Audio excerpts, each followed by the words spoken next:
Grâce aux dons de sang anonymes et sécurisés de millions de personnes, des milliers de vies sont sauvées chaque jour. Pour réussir donc les transfusions sanguines, la Côte d'Ivoire bénéficie de l'appui de plusieurs partenaires, dont le PEPFAR. Pour justement parler des transfusions sanguines en Côte d'Ivoire, nous recevons une fois encore pour vous le directeur du CNTS, Centre national de transfusion sanguine, Dr Konaté Seydou. Bienvenue à tous dans votre émission d'information et de sensibilisation sur le sida. Docteur, merci d'être venu sur notre plateau. Merci. Après le thème sur la sécurité des transfusions sanguines, nous vous recevons aujourd'hui pour parler encore de ce liquide précieux qu'est le sang. Nous commençons déjà par cette interrogation, docteur. Qu'est-ce qu'un don de sang? Alors, le don de sang, pour être simple, c'est de participer pour des personnes en bonne santé à un acte de santé en donnant un peu de son sang pour sauver des vies humaines. Ce don de sang va servir à ce qu'on appelle la transfusion sanguine.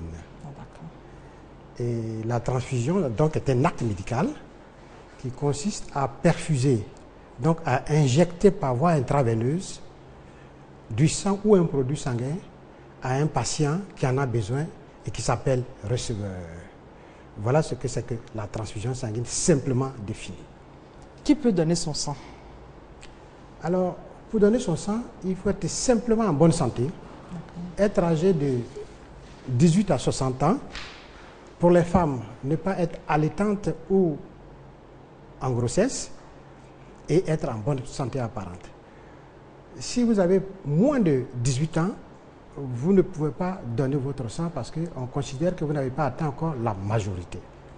Et si vous avez plus de 60 ans, on considère que vous avez atteint un âge qui ne vous permet pas, n'est-ce pas, d'être un bon donneur de sang. Parce que vous avez besoin de ce sang-là pour vous-même.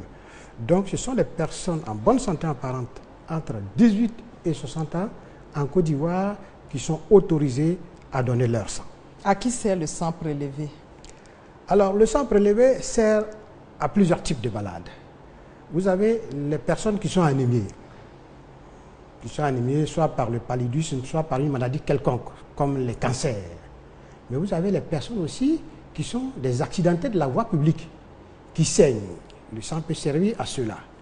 Mais vous avez aussi, pour la majeure partie des cas, les femmes en période d'accouchement.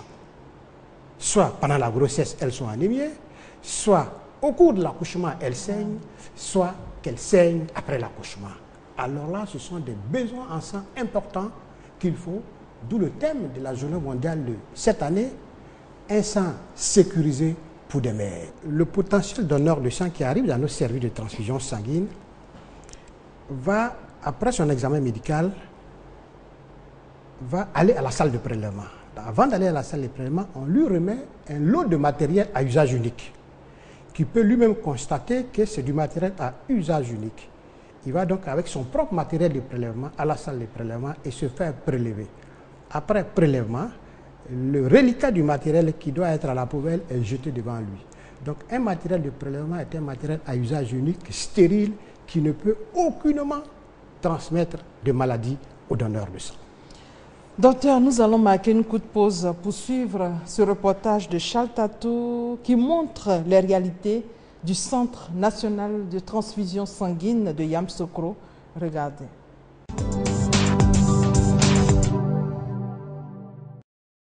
Liquide extrêmement précieux pour le fonctionnement normal du corps humain. Le sang est devenu très rare en Côte d'Ivoire. Mon enfant est malade, elle a problème de sang. Je souhaiterais que ceux qui ont sang, même niveau que ma fille, je veux qu'on aura à les faire don de sang. Là, moi aussi, il y a à voir un peu. Hier, on avait pris une poche de sang, mais ça n'a pas suffi, ma fille. Donc, on veut une deuxième poche. J'ai fait des matchs depuis hier aujourd'hui. Je n'ai pas trouvé sang pour mes 6 enfants. Depuis hier, je n'ai pas dormi. Aujourd'hui encore, je n'ai pas gagné sang. Il faut 1% de la population, soit 200 000 donneurs, pour que le pays soit autosuffisant en produits sanguins. Et pourtant, Selon les données des services médicaux du pays, depuis l'ouverture du Centre national de transfusion sanguine, l'on avait dénombré 600 000 donneurs, des donneurs qui n'ont pu rester fidèles au service du CNTS. Dans sa vision de rendre plus autonomes les chefs-lieux de région en matière de collecte de produits sanguins, il faut le savoir. Le ministère de la Santé et de la lutte contre le sida effectue depuis 2013 des travaux de réhabilitation d'anciens et d'ouverture de nouveaux centres de transfusion sanguine dans ces grandes villes. Ce qui permet au pays de disposer de plusieurs CNTS, dont 2 avec des appareils de pointe. Un à Abidjan et l'autre à Yamoussoukro. Celui de Yamoussoukro a vu sa réhabilitation et ses équipements financés en 2007 par PEPFAR à hauteur de 80 millions de francs CFA. On peut maintenant analyser tous les tubes venant de Tumodi, de Bongwanou, de Boaké, de Korogo. Et dès qu'on fait les analyses, comme on est tous en réseau, chacun a les résultats, il peut tirer les étiquettes et puis distribuer. Malgré la performance des CNTS d'Abidjan et de Yamoussoukro, un autre problème gêne la production de ce liquide précieux. Il s'agit des maladies telles que la syphilis, le VIH et l'hépatite B, beaucoup répandues dans la population. Des pathologies dont les présences rendent néant les poches de sang recueillies parce que constituant des déchets. Il faut dire que c'est les hépatites qui gênent un peu nos productions. Ça nous fait beaucoup de déchets. Vous pouvez prélever 100 donneurs. Vous n'allez pas trouver une poche VIH. Mais vous pouvez trouver 15 poches hépatites. Le CNTS de Yamoussoukro compte 22 agents, un effectif jugé insignifiant par les responsables de ce centre qui ambitionnent de mettre en place un système de rotation dans le laboratoire et de créer des équipes fixes et mobiles afin de permettre à leur structure de répondre efficacement aux attentes des populations. Docteur, votre commentaire après cet élément? Alors, je dirais que le centre de Yamoussoukro est le 3e plateau technique, n'est-ce pas, des systèmes de transfusion sanguine en Côte d'Ivoire. Effectivement, le centre de Yamoussoukro a les équipements nécessaires pour sécuriser le sang de la même manière que Abidjan sécurise le sang.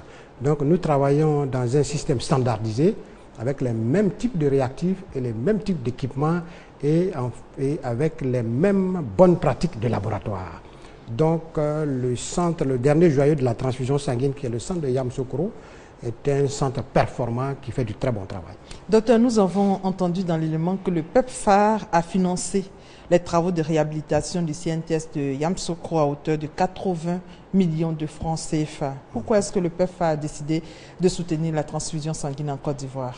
Le PEPFAR a décidé de soutenir la transfusion sanguine parce que la transfusion sanguine, dans le cadre de la lutte globale contre le VIH-Sida, la transfusion sanguine est un aspect important.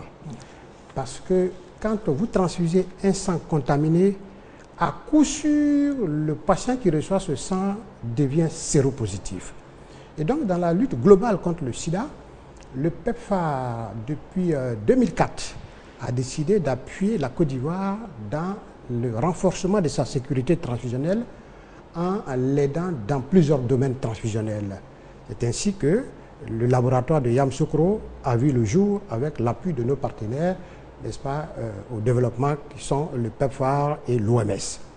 Il faut dire aussi que dans ce cadre global de la lutte contre le sida, le PEPFAR nous appuie aussi dans la lutte, comme vous avez vu dans l'élément, dans la lutte contre les hépatites et la syphilis. Et donc c'est dans le cadre global de la sécurisation de tous les produits sanguins qui sortent de nos établissements de transfusion sanguine que le PEPFAR, à travers le projet de renforcement rapide des services de transfusion sanguine, appuie le CNTS, n'est-ce pas, pour atteindre l'objectif du millénaire qui est du sang pour tous les Ivoiriens partout où ils se trouvent. Et donc aujourd'hui, la Côte d'Ivoire compte combien de centres de transfusion sanguine? Alors, en 2004, nous étions à 3 centres de transfusion sanguine 10 ans après, 2014, nous sommes à 23 centres de transfusion sanguine. On ne devrait donc plus parler en Côte d'Ivoire d'un sang sécurisé et d'un autre non sécurisé? Un sang sécurisé, selon les standards de l'OMS, c'est du sang qui a subi une batterie d'examens dans le VIH-Sida, l'hépatite B, l'hépatite C et la syphilis, en plus des groupages sanguins ABO-Rhesus. En Côte d'Ivoire, tout produit sanguin ayant le label Côte d'Ivoire est du sang sécurisé. Ceux de vos donneurs de sang dépistés positifs bénéficient-ils d'une prise en charge? Alors, malheureusement, on a des donneurs de sang qui, n'est-ce pas, après que le don de sang s'avère positif, n'est-ce pas, soit pour le VIH-Sida, soit pour les hépatites. Mais il faut dire que nous ne laissons pas ces personnes-là, n'est-ce pas, à elles-mêmes. Nous avons ce que nous appelons le centre de suivi des donneurs de sang. Dans ce centre de suivi des donneurs de sang, toute personne qui a un problème de santé est prise en charge. Et si c'est le VIH-Sida, si la situation sanitaire du patient, c'est-à-dire de la personne infectée, permet, la personne est mise sous antirétroviral, c'est-à-dire qui bénéficie du traitement du sida gratuitement. Le centre est situé où? Le centre de transfusion d'Abidjan est situé en zone 4, boulevard de Marseille, n'est-ce pas, non loin de la pharmacie, de la nouvelle pharmacie de la santé publique. Une préoccupation demeure toujours. Pourquoi le sang donné gracieusement est vendu sur le marché? C'est votre micro-trottoir. Quand on recueille le sang, il faut le traiter. Bon, vous savez, ici, il faut des appareils pour pouvoir le traiter. Et normalement, celui qui donne le sang, on devait lui donner en retour quelque chose pour qu'il puisse... Parce que quand il donne le sang, il diminue de poids. Donc il faut pouvoir lui donner quelque chose pour qu'il puisse le remonter. Donc tout ça là, ça nécessite des frais. Les gens ont peur de donner, je ne sais pas. Souvent moi-même je me pose des questions. Pourquoi le sang est cher? Parce qu'on donne ça gratuitement. Normalement quand on va à l'hôpital, on a besoin de sang, on doit nous soigner gratuitement. Mais le sang est cher, je ne sais pas pourquoi. Moi je dirais que c'est que la liste des donateurs est très faible. C'est-à-dire quoi? C'est-à-dire que ceux qui donnent le sang, le nombre de ceux qui donnent le sang est largement inférieur à la demande. Donc je dirais que c'est la loi du marché. Quand l'offre, la demande dépasse l'offre, peut-être que c'est ce qui fait que le sang est cher. Si tous les citoyens, peut-être que de façon volontaire, donnaient un peu de leur sang, nous sommes 20 millions, je ne suis pas sûr quand même que le prix quand même peut atteindre des proportions vraiment présentes, quoi. Voilà, c'est un peu mon analyse de fait. À écouter ces personnes, on a l'impression que les populations ne sont pas informées sur le sujet. Pourquoi le sang donné gracieusement n'est pas aussi donné gratuitement dans nos hôpitaux? Dans les formations sanitaires publiques, il a été instauré un prix de prestations. Et c'est dans ce cadre-là que des prix ont été fixés, n'est-ce pas, aux produits sanguins en Côte d'Ivoire. Les prix varient en fonction de l'établissement dans lequel se trouve le patient. Donc si vous êtes dans un hôpital général ou dans un hôpital régional, les poches de sang pour les enfants sont à 1500 francs, réduits de 30% d'abattement par rapport au système de la gratuité. Si vous êtes dans un CHU, la poche de sang est de 8000 francs, réduit de 30%. Donc ça revient à peu près à 5200 par là. Et si, comme je l'ai dit tantôt, si vous appartenez à la catégorie des enfants de 0 à 5 ans ou des femmes en période de grossesse ou d'accouchement, le sang est cédé gracieusement. Si vous êtes dans une formation sanitaire privée, le sang revient pour les enfants à 12 500 francs, pour les adultes à 25 000 francs. Mais il faut dire que le prix de revient de production d'une poche de sang sécurisée varie de 35 000 à 50 000 francs CFA. Ce qui veut dire que les prix qui sont faits aux populations sont des prix subventionnés par l'État de Côte d'Ivoire. Et je disais tantôt, si la couverture médicale universel voit le jour et ces prix seront pratiquement supportés par l'État de Côte d'Ivoire. Docteur, malgré les efforts, on a entendu aussi dans l'élément que le sang est rare. Quelles sont les actions qui sont menées en faveur des donneurs pour les inciter à donner un peu de leur sang régulièrement? C'est d'abord de communiquer. Communiquer pour sensibiliser. C'est ainsi qu'aujourd'hui, par exemple, je suis sur votre plateau pour appeler nos populations à venir donner du sang. C'est aussi faire en sorte que ceux qui veulent donner du sang trouvent les services de transfusion sanguine près de leur localité ou dans leur quartier. C'est ainsi que je vous ai dit que de 2004 aujourd'hui, c'est 10 centres, 10 structures de transfusion sanguine que l'État de Côte d'Ivoire a mis, n'est-ce pas, sur l'étendue du territoire pour rapprocher nos services des populations pour que celles qui veulent donner du sang ne fassent pas de grandes distances pour, n'est-ce pas, avoir un sang de transfusion sanguine apporté pour, n'est-ce pas, faire ce geste-là, ce geste de générosité qu'est de donner son sang. Mais en plus de ces structures déconcentrées, vous avez des équipes mobiles. Et dans nos différents établissements de transfusion sanguine à l'intérieur du pays, vous avez des cartes de collecte mobile qui sillonnent, n'est-ce pas, les formations scolaires, qui sillonnent les entreprises, les lieux de culte et qui vont même dans les plantations, n'est-ce pas, pour collecter ce liquide précieux. Et donc, c'est pour dire qu'aux populations, partout où elles se trouvent, nous pouvons aller vers elles pour qu'elles nous aident à avoir des stocks de sang pour aider nos malades dans nos hôpitaux. Au-delà de la satisfaction d'avoir sauvé des vies, quels sont les avantages accordés aux donneurs réguliers par le CNTS? Alors, on entend souvent dire on donne gratuitement notre sang et en retour, on n'a rien. Comme vous l'avez si bien dit, le don de sang en Côte d'Ivoire est volontaire et bénévole. C'est-à-dire que le fait d'être bénévole, on ne veut pas donner son sang pour avoir quelque chose en retour. On va donner son sang parce qu'on se dit qu'on veut participer à un acte de santé, on veut aider son confrère, son compatriote ou son semblable. On veut, n'est-ce pas, donner la vie à ceux qui risquent la perdre s'il n'y a pas de sang. Ça, c'est cette satisfaction morale qu'on retire quand on donne son sang.